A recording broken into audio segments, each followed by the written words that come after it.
Мисалы үчүн көп кинолордо, чет өлкөлөрдөн келген кинолордон көрсөк болот, ал жерде ар бир баланын өз укугу бар. 18ге чыктым депчи, мен 18ге чыктым, сенин акың жок деп ата энеге айтат да. Шариатта да жазылган, ата энеңдин сөзү бул дайым ата эненин туура жака үгүлдөп, туура жака алып барат экен. Ал ата эненин сөзүн дайым угуп жүрүш керек экен.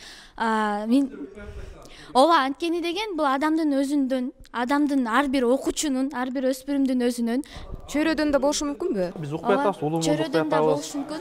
Биз ошол өлкөн өлкөнүн, Европанын, Американын, мисалы өлкөн өлкөнүн технологиясын алалы, жакшысын алалы. Жакында Орозбек Мусакеевдин агайы бар. Ошол айтат, аларча барып биз жылда салт болуп калган дейт, жээндер, күйөө балдар менен бар эс алабыз дейт.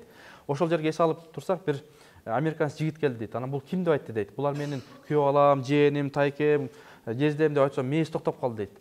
Мен 18ге чыкканда үйдөн чыгып кеткем. 20 жыл болду, ата энемди көрбөйм, сүйлөшпөйм деп айтты дейт да. Биз батыштын жакшы жагын албай, биз батыштын баткана кирип баратабыз. Жанагындай туура эмес кинолорун көрүп, туура эмес жана таасирленип, кээде жаштарыбыз ошодон жанагындай көк кийде бир нерселер дегенде чыгып кетпеби? Биз анан көрбөгүлө деп атабыз. Жаштар эмне кылып атат? Көрүп атат. Бул өзүнүн ар бир адам чөйрөсүнүн, мисалы үчүн биздин досторубуз бирөөсү эле ошо оюнду ойнойт, андан бөлөктөрү көрөт, ошого кызыгып ойноп кетет. Ар бир адам өзүн туура жолго салууга дайым аракеттениш керек да. Мен муну кылбашым керек, менин ата энем айткан, ата эненин сөзүн, мугалимдин сөзүн дайым эстеп жүрүшүбүз керек.